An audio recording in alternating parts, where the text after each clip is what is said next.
আমাদের দাবি মাগো আমরা তুমি আমার মেয়ের মতো আমাকে দাবি হয়েছে আমরা সাধারণ পাট রিক্সার শ্রমিক আমাদের মনে করো 10 লাখ রিক্সা ঢাকা শহরে দেয়া সংসার চলে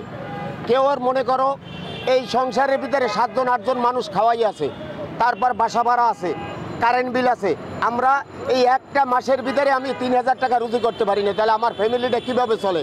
আমরা যেখানেই যাই অটো নির্যাতনে আমরা অস্থির হয়ে গেছি অটো চলবো ওরা আমাদের শত্রু না প্রতিবন্ধী যেগুলো আছে এই প্রতিবন্ধী গাড়িগুলো চলবো আর যারা কিস্তিউডে একখান গাড়ি কিনছে এদের গাড়ি ছাড়া মনে করো আওয়ামী লীগের অনেক এজেন্ট আছে 200-300 গাড়ি আছে তারা ভাড়া দিয়া এই ভাড়াগুলো উঠেই তারা চলতেছে কিন্তু এই কোনো এজেন্টের গাড়ি এই অবৈধ জিনিস এই বাংলার মাটিতে থাকবে না আমরা ছাত্রগো শত্রু নয় আমরা ছাত্রগো বন্ধু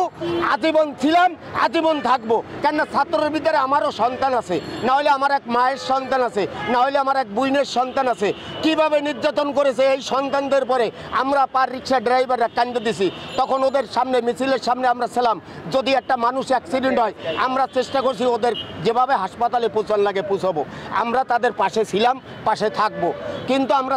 ছাত্রগো কখনো শত্রুও ছিলাম না আমরা বন্ধু ছিলাম বন্ধুই থাকবো কিন্তু ছাত্রদের কাছে আমাদের একটাই দাবি যে তোমরা যদি শিক্ষিত ফ্যামিলির ছেলে হয়ে থাকো তাহলে আমাদের অসহায় ব্যক্তির পাশে তোমরা দাঁড়াও আমরা আর বাঁচতেছি না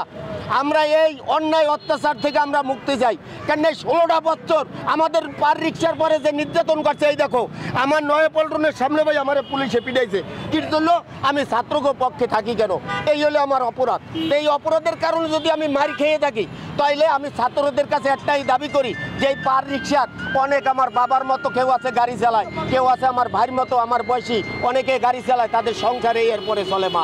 এই জন্য আমরা এই দাবিতে আন্দোলনে বাইরেছি আমাদের চলে না ডক্টর ইউনূস সাহেব একজন গণ্যমান্য ব্যক্তি এবং সে একজন শিক্ষিত ব্যক্তি তার সে গরিবের পাশে আজীবন ছেলে যদি সে গরিবের পাশে থাকে তাহলে এই অটোরিকশা তার নিজ নিজ স্থানে চলবে পল্লী গলি চলবে কিন্তু শহরের ভিতরে কোনো অটো গাড়ি ঢুকতে পারবে না এতদিন আমরা এর এক সপ্তাহ আমরা আরও 15 দিন আগে এই আন্দোলনটা বাইরে ছিলাম আমাদের পুলিশ কর্মকর্তা বলেছিল যে আপনাদের আন্দোলন আপনারা একটা সপ্তাহ একটু অফ থাকেন এক সপ্তাহ পরে আমরা একটা সিদ্ধান্ত পাবো এক সপ্তাহ পরে আমরা নেবো কিন্তু এক সপ্তাহ আমরা এই আজকে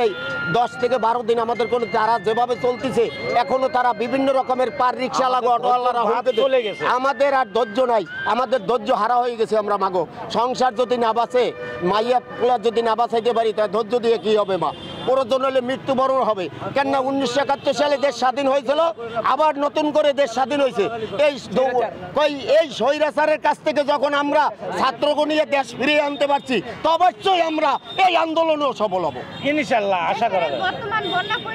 বন্যার পরিস্থিতি মাগো ভয়াবহ আমরা এর জন্য দুঃখিত যে বন্যার যে অবস্থা আমরা তো দেখি আমরা বন্যার জন্য আমরা যতটুকু পারি আমরা হেল্প করতে কিন্তু 10 টাকা বাড়ি 5 টাকা বাড়ি আমরাও হেল্প করতেছি কিন্তু আমরা এই অসহায় মানুষের জন্য আমরাও দুঃখজনক আমরাও তাদের দোয়া করি যে তারা ভালো থাক তাদের আল্লাহ ভালো রাখুক তাদের শান্তি দেখ কালকে যে আনসারগুলোকে মারামারি হয়েছে এটার জন্য আমরা কিন্তু নিন্দা জানাই যে আমাদের সন্তানদের গায়ে তারা হাত দিয়েছে কিন্তু এখনো আমাদের সন্তানদের কাছে একটাই দাবি ওই যারা আনসার বাহিনী যারা এই ছাত্রর বুকে আবার আঘাত করছে এরা কখনো দেশের জন্য কিছু করতে পারে না এরা আওয়ামী লীগের গোলাম এরা আওয়ামী লীগের দালাল গত 17 বছর যাবত আপনারা অপেক্ষা করছেন এই বন্যা পরিস্থিতির পরে কেন আপনারা এই পর্যন্ত কেন অপেক্ষা করলেন না বাবা সিটির মধ্যে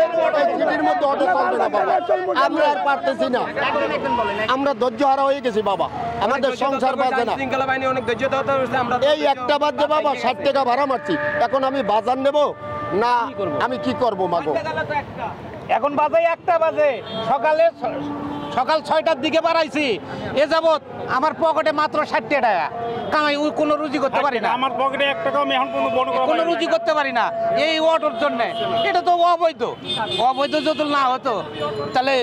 সবগুলো বৈধভাবে করুক সরকার। এখন যে স্থানীয় সরকার হয়েছে অবৈধভাবে সম্পূর্ণ গুলা তো অটো লাগে। কারেন্ট খরচ হয় মাগো, এই টাকাটাও তো আমাদের কাছ থেকে নিয়ে যাবে, এইটাও তো আমাদের বহন করতে হয়। আমি চাই ছাত্রদের, আমাদের মা বোন এবং ডক্টর ইউনূস খুব সম্মানী ব্যক্তি। আমরা চাই আমরা মারামারি কারোর সাথে করবো না, কারোর অত্যাচারও করবো না, অন্যায়ও করবো না। ওরা যে গলির মধ্যে চালাও, কিন্তু আমার মেন শহরে আমরা এই অটো গাড়ি চালাতে দিব না। আমরা বাংলা গাড়ি আমরা চালাবো, আর ওরা সাথে আমরা ওদের সঙ্গে আমরা মারামারি করবো না। কি দরকার আছে আমাদের মাসের সাথে মারামারি করবো? আমি কারোর সঙ্গে মারামারি দরকার নাই, আমি কারোর সঙ্গে আমরা হুরাম্বা করবো না। কিন্তু আমরা ছাত্রদের পক্ষে আছিলাম আন্দোলনের সময়, এখনও পক্ষে থাকবো। যতদিন ছাত্র থাকবে ততদিন আমরা ছাত্রের পক্ষে থাকবো। আর যতদিন ছাত্র থাকবে, ছাত্ররা আমাদেরও একটা ছেলে লেখাপড়া করে, খুব কষ্ট করে লেখাপড়া করেছি, আমরা ছাত্রের পক্ষে থাকবো। আমিও একটা ছাত্র, আমারও ছাত্র একটা আছে ছেলে, পলিটেকনিক কলেজে কুমিল্লায় পড়ে।